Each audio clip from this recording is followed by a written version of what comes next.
Se pueden acomodar, queridos hermanos y hermanas. Continuamos en este tiempo ordinario, hoy en el domingo quinto del tiempo ordinario.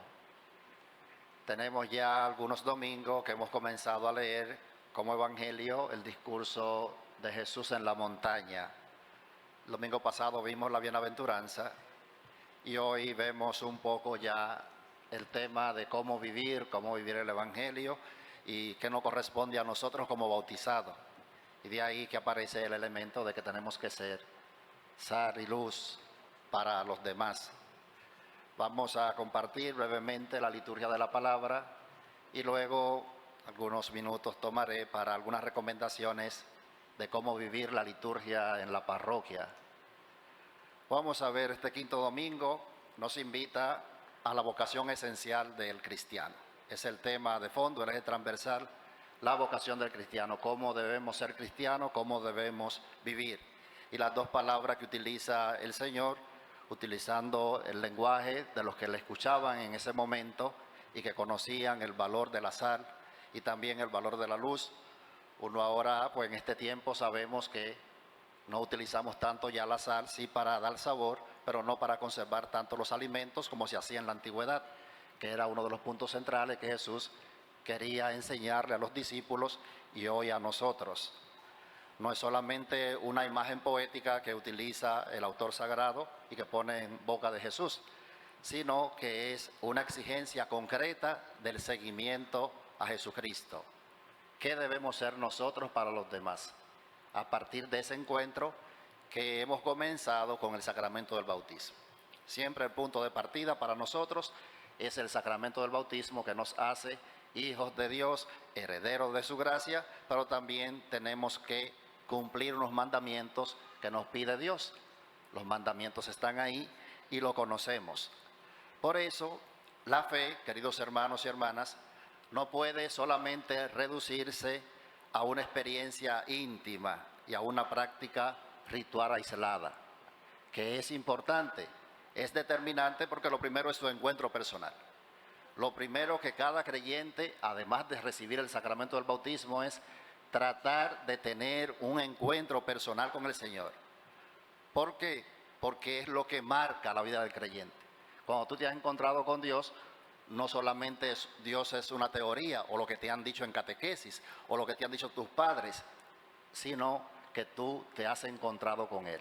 En el seminario insisten mucho con nosotros cuando estamos en el proceso de formación de que es necesario que cada seminarista se encuentre a través de un retiro, de un encuentro, de lo que sea, que tenga una experiencia personal con Jesús. La mayoría de nosotros, claro que la hemos tenido, ustedes también, y saben de qué le estoy hablando. ¿Por qué?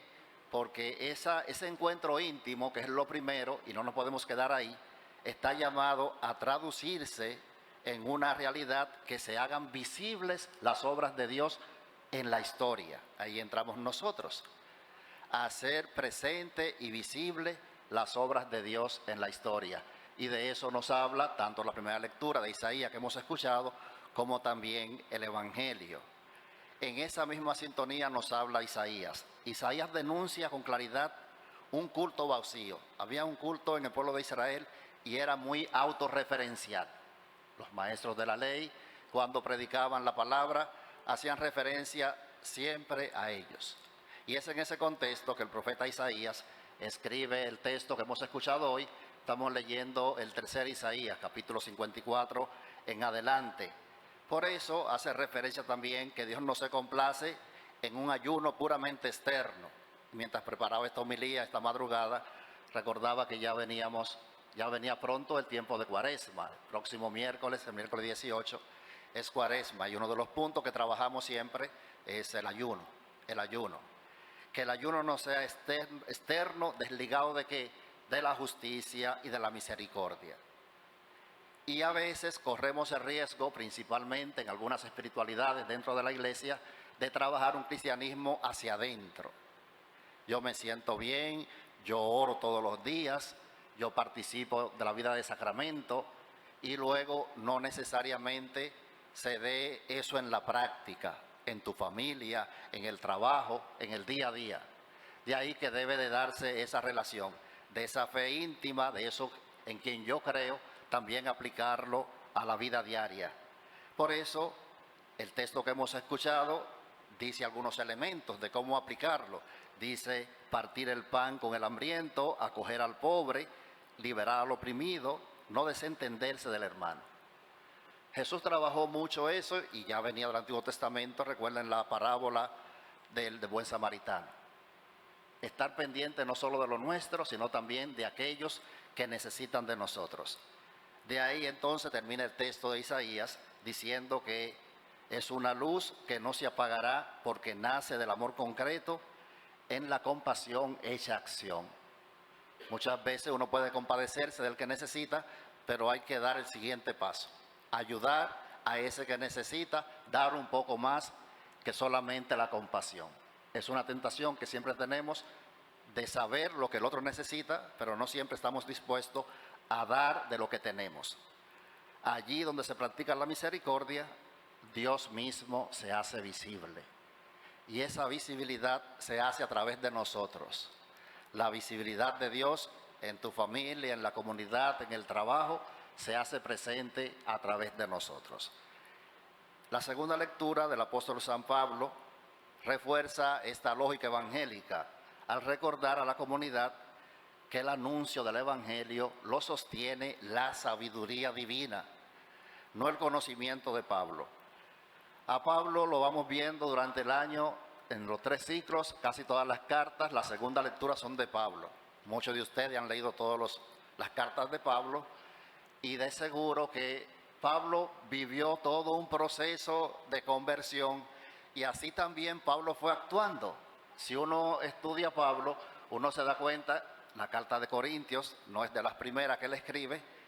Recuerden una escena de Pablo en que Pablo estaba predicando sobre la resurrección de Jesús y había un grupo de intelectuales que le estaba escuchando y cuando él habló de la resurrección de los muertos, se fueron parando uno a uno y le dijeron, de ese tema te escucharemos en otro momento.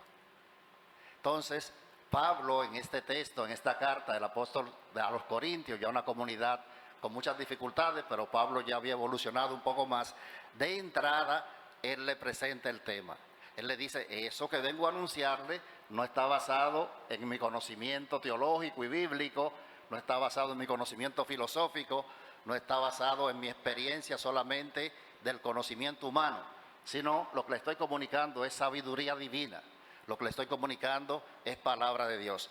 Pablo ya estaba convencido y también trata de entrada de que su comunidad, la de Corinto, se convierta, de que viene del Espíritu Santo y de que no solamente es lo que él diga, sino que es por el poder del Espíritu Santo, y utiliza el término de sabiduría divina. Por eso, para nosotros como creyentes también, a la hora de comunicar el Evangelio, tenemos que hacernos conscientes primero que debemos orar, pedirle al Espíritu Santo que venga en nuestro auxilio, ¿para qué? Primero para entender lo que leemos, entender lo que pedimos, entender por qué damos gracias y también para poder comunicar después lo recibido en la oración. Es una comunicación directa y debe estar siempre fundamentada en el Espíritu Santo. Y por último, el Evangelio, Jesús completa un poco lo que hemos escuchado en la primera lectura y dice, ustedes son la sal de la tierra, ustedes son la luz del mundo. De ahí que uno a veces piensa, pero Dios, siendo Dios, podía evangelizar al mundo de manera inmediata y no utilizar a nosotros, a sus hijos. Pero a Dios le ha parecido bien que nosotros podamos acompañarle y que tú y yo seamos instrumentos para comunicar esa buena nueva, ese mensaje de salvación. El mundo alejado de Dios está marcado por grandes heridas. Y esta parte la leí esta mañana en un comentario bíblico y la comparto con ustedes. Presenta el sinsentido, una vida sin sabor, y la oscuridad, una existencia sin horizonte ni esperanza. Ante esta realidad, el comentario a la lectura de hoy, y lo cito, dice, en realidad el discípulo no puede vivir de cualquier manera, está llamado a marcar la diferencia. Ser sal implica preservar la bondad y la verdad, dar sabor a la vida desde la coherencia, la integridad, y la autenticidad.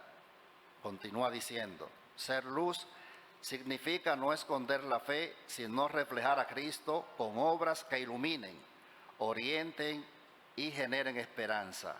Así la vida cristiana se convierte en un testimonio creíble que glorifica a Dios y humaniza al mundo.